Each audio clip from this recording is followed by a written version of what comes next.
సజీవుడవైన మా ప్రియ పరలోకపు తండ్రి, నీ గొప్ప కనికరమును బట్టి మిమ్మల్ని స్తుతిస్తున్నాను. ప్రభా, మా అందరికీ, నాకు కూడా సంఘము, సంఘ క్రమాన్ని గూర్చి వివరంగా మాకు తెలియపరచండి. సంఘము కేవలం మీ పెళ్లి భార్య స్వామి. ఆ సంఘాన్ని మనము ఏదో ఆషామాషిగా ఎంచకుండా, ఖచ్చితంగా సంఘాన్ని ఒక్కడే పురుషుడైన యేసు ప్రభుల వారి నిమిత్తమై కన్యకగా తయారు చేసే ఆ గొప్ప భాగ్యాన్ని ప్రతి సేవకునికే దయచేయండి. వేల కొలది ప్రజలు వస్తున్నటువంటి ఆ సంఘాలలోని కాపరులను కూడా దర్శించండి. వారు దర్శించిన సమాచారాన్ని మీరు న్యాయము తీర్చుమని ప్రార్థిస్తున్నాను. ఎంతైనా మీరు నమ్మదగిన దేవుడు. ఆ కృప కనికరం గల పరలోకపు తండ్రి, ఈ ఉదయకాలమందు ప్రభు పిల్లలు ప్రతి వారు చేస్తున్న ఆ శ్రేష్టమైన పరిచర్య నియమబద్ధంగా చేయటానికి ప్రతి దైవ సేవకునికి, ప్రతి దైవ సేవకురాలికి నేర్పించండి స్వామి. నాకు కూడా, నా కుటుంబంలో వారికి కూడా నేర్పించండి. మా జీవిత కాలమంతా మీ వద్ద నేర్చుకొనుటకు కృప దయచేయమని యేసు ప్రభు నామంలో ప్రార్థిస్తున్నాను తండ్రి. ఆమెన్. ఆమెన్. జూలై మాసం 4వ తారీఖు 2026 శనివారం. నెహెమ్యా గ్రంథము 11వ అధ్యాయం 4వ వచనములో ఉన్న విషయాలు తెలుసుకోవటానికి ప్రభు సహాయం చేయని. మరియు యెరూషలేములో యూదులలో కొందరును, బెన్యామీనీయులలో కొందరును నివసించారు. యూదులలో ఎవరనగా జకర్యాకు పుట్టిన ఉజ్జియ కుమారుడైన అమజ్యా,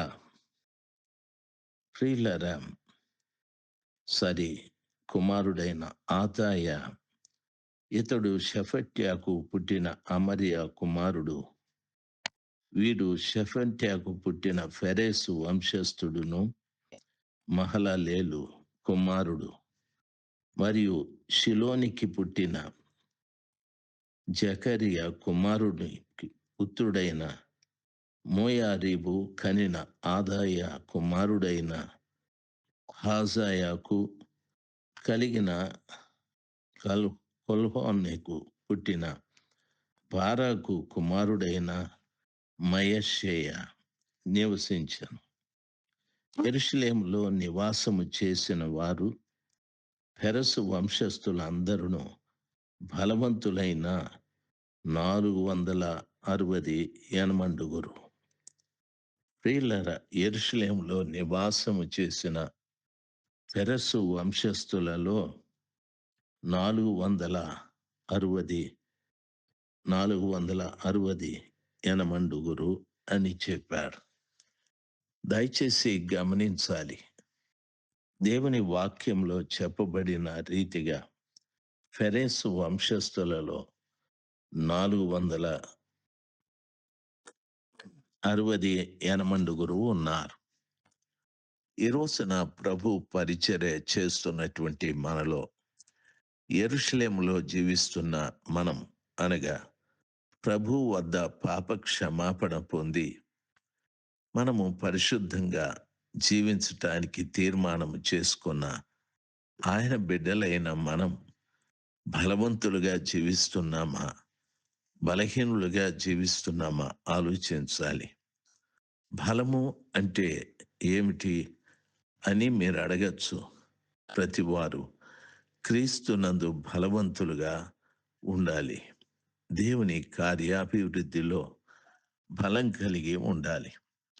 సర్వశక్తిమంతుడైన దేవుని ప్రతి పని ప్రకటించుట, ప్రార్థించుట, ఉపవసించుట, సంఘమును అభివృద్ధి చేసే కార్యక్రమాలన్నింటిలో కూడా బలవంతులుగా ఉండాలి.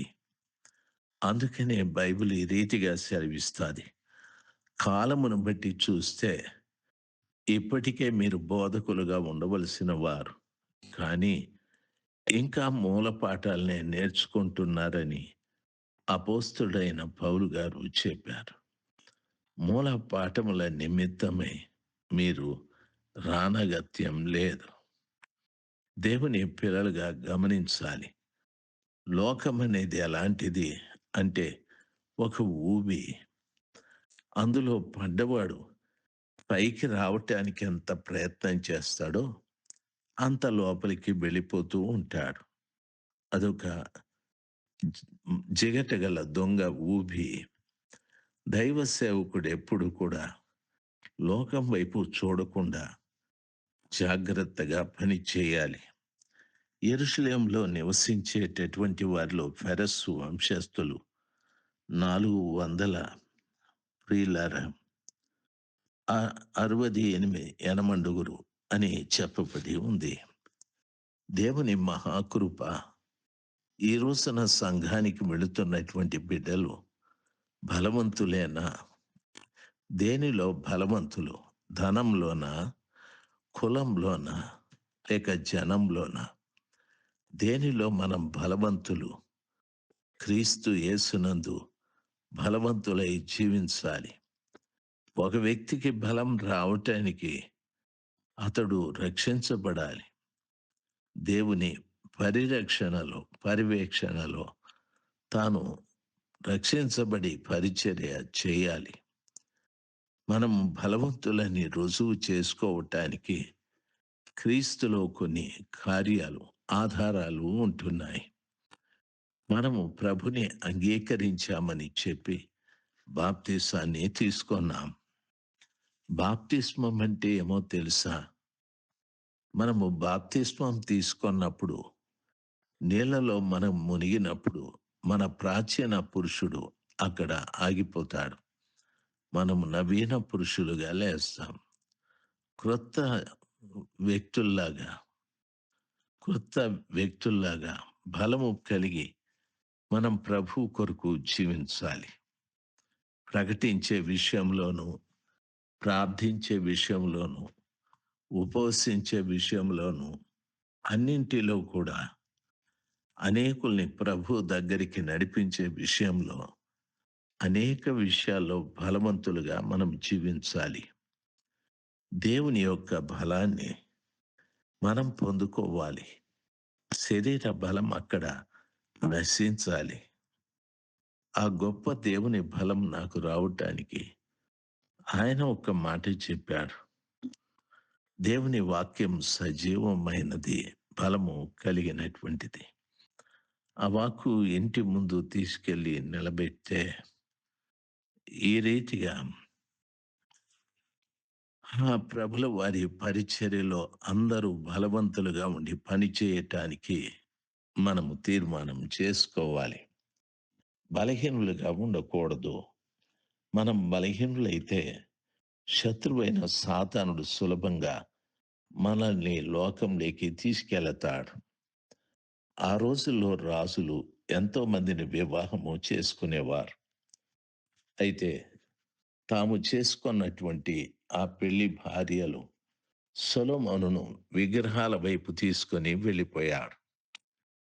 అతడు ఒకప్పుడు ప్రార్థన చేస్తే ఆకాశం నుండి అగ్ని తాను అర్పించిన బలి పశువుల మీద, బలిపీఠ మీద అగ్ని కురిసి కాల్చాది. ఆయన ప్రార్థన చేస్తే దేవుడు అతన్ని కోరిక అడిగాడు. ఏం కావాలి? నీ శత్రువుల మీద పగ తీర్చుకుంటావా? లేక నన్ను ప్రేమిస్తావా అని. దేవుని మహాకృప నివసించటానికి మనకుంది. మందిరం కూడా ఉంది. మందిరంలోకి ప్రజలు కూడా వస్తున్నారు. వారు క్రీస్తునందు బలవంతులు కావాలి. సాతాను సంబంధమైన ఏ కార్యానికి వారు లోబడకుండా సాతాను సంబంధమైన ప్రతి కార్యాన్ని పసిగట్టి దాన్ని సంఘంలో నుండి వెలుపలికి తోసివేయాలి. అద్భుతకరుడైన దేవుని యొక్క మహాకృప వారి మీద నిలిచి ఉండాలి. ఆ సర్వశక్తిమంతుడైన దేవుని యొక్క ప్రసన్నత, దేవుని యొక్క సన్నిధి మీకు తోడుగా ఉండాలి. ఆ రీతిగా ప్రభునందు స్థిరపడి, బలపడి, ఆయన కార్యాలు కూడా ఘనంగా చేసే బిడ్డలుగా మీరుండాలి. ఫెరస్సు కుమారులు ఆ వంశస్థుల్లో 460 ఎనమండుగురని. సంఘాన్ని ఒకసారి చూడండి. సంఘంలో ఉన్న బిడ్డల్ని చూడండి.